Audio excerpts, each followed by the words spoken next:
God is a fairy tale that you tell to children, even if those children are well over the age of majority. And there are con men in white collars who scam the terminally gullible with emotionally comforting lies for which they can offer no objective proof. Religion. So let's look at yet another example of this scam in action.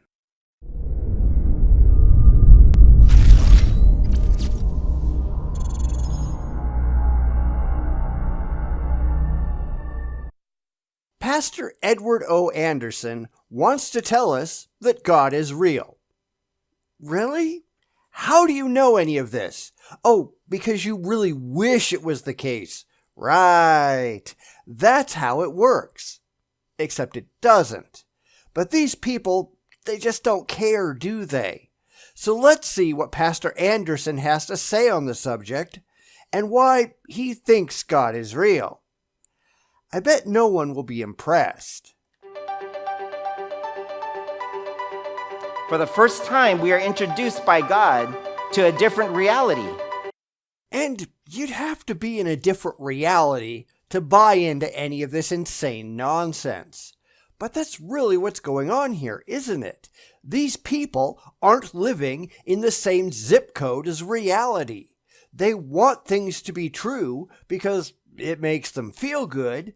Then they insist that those things have to be true because it's emotionally comforting, all without verifying that any of the crazy things going on in their heads are actually so. I wish I could say I was surprised, but come on. Hundreds of videos on this channel so far, and that's pretty much the norm for the religious.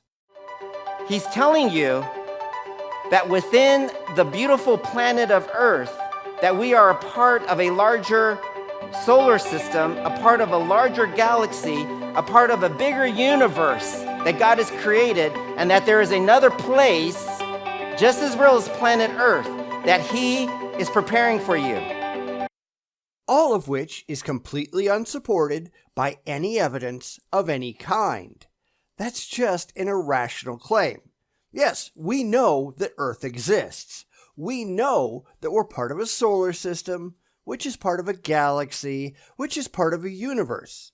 But you know what we don't know? That God has anything to do with it or even exists in the first place.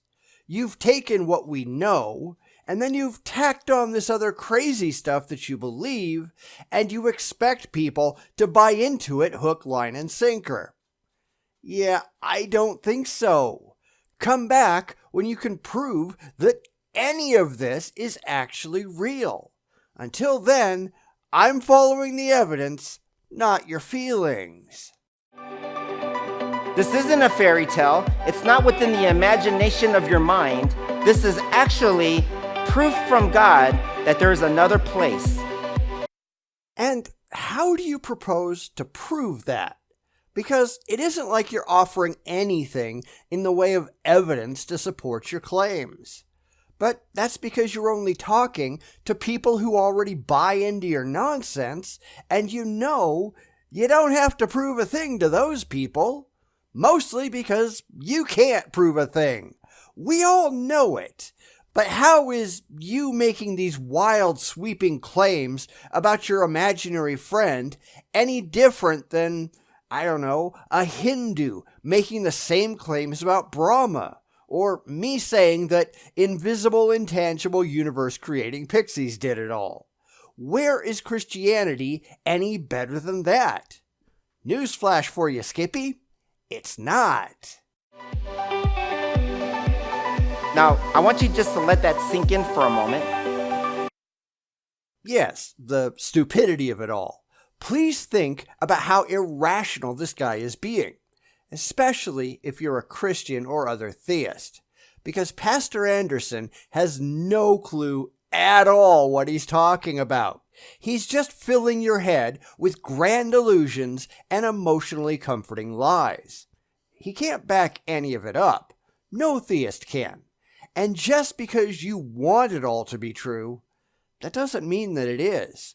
Only a gullible moron believes things for which there is absolutely no corroboratory evidence. Is that what you want to be? Make your choice.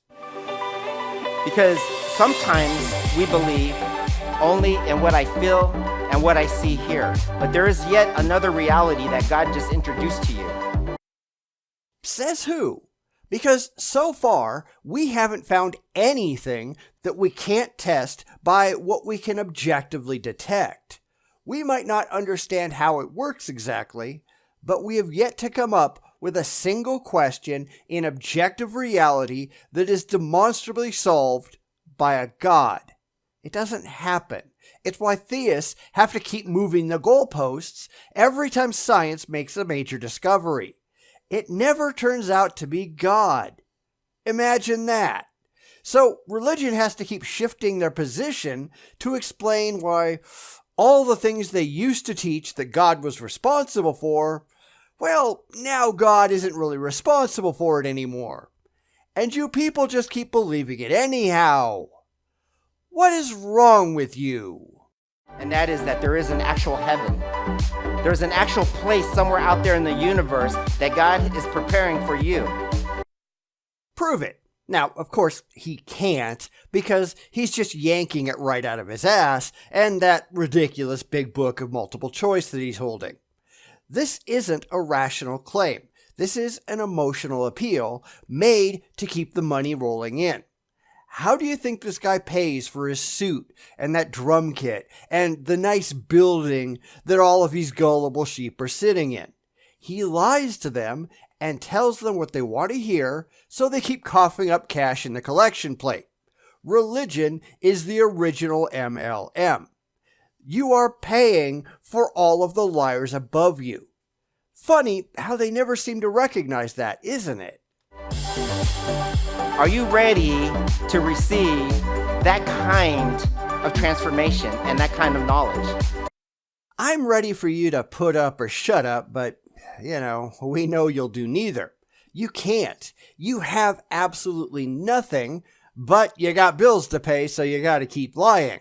Now, I know this is just a portion of a sermon, but he's really said nothing in this clip that talks about any transformation or knowledge. It's just a bunch of claims that cannot be substantiated, and he expects everyone to take him seriously. I'm not sure what kind of transformation he means, but there's no knowledge in his words whatsoever. There's only delusion. Because we tend to live our life in this fairy tale of imagination, of faith and belief. Hey, you said it, I didn't. But at least you're moderately self-aware. Everything in your head is a fairy tale. It's what happens when you allow your emotions to take over your rational faculties. It's what happens when you stop caring about what's real and go with what feels good. And that's stupid. It's downright idiotic. But let me tell you something, God is real. Heaven is real. Jesus is there. He's going to come again, and we're going to see things we've never seen before. All of which are entirely empty claims that you have no means whatsoever of backing up. How is this any different than some guy standing up on a stage making claims about snake oil? Well, this will heal all of your ills. This will make you feel better, be more attractive, and get smarter. Trust me, I know what I'm talking about. But you notice that the one making those claims, they're always stupid and ugly. What does that tell you? And in that awesomeness, how are you going to be? Are you going to be cowering in fear because you rejected God? Are you going to look up and say, Lord, thank God you're finally here? No. If that ever happened, I'd tell God to go take a flying leap because he never provided any rational evidence for his own existence. Thus, he hasn't earned my belief, and he certainly hasn't earned my adoration. Because that's the thing that Christians, and indeed all theists, they don't seem to get. God needs to earn his standing. He doesn't just get it because he's a fanciful father figure in the sky. He has to be worthy of it, and so far, he's failed miserably.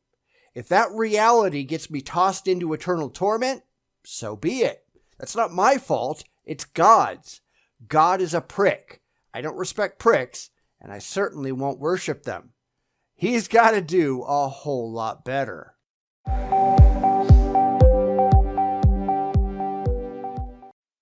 Yeah, color me not remotely impressed. First, let's be honest, this is all just lip service. Nothing Pastor Anderson said is at all supportable or defensible with evidence. It's all dribbled right out of his backside. But the religious, they're not concerned about reality because, feelings and all. But that's a wholly irrational and ridiculous position to take. It makes you look like a child who insists they have an imaginary friend. It should because, well, God is the socially acceptable imaginary friend for adults. And it has absolutely no intellectual credibility whatsoever. It's no wonder the religious are taken on a continual ride by these shyster clergymen. They embrace the irrationality because it makes them feel good. Well, hey, I've got some swampland in Florida to sell you. If I tell you God wants you to buy it, will you? Seems to work for everything else, doesn't it? But that's just absurd that supposedly mature adults would ever work that way. There is something severely wrong with these people. They need to grow up. They need to stop being children. But no, I'm not holding my breath. Humanity might actually improve if they did. And yeah, we can't have that, can we?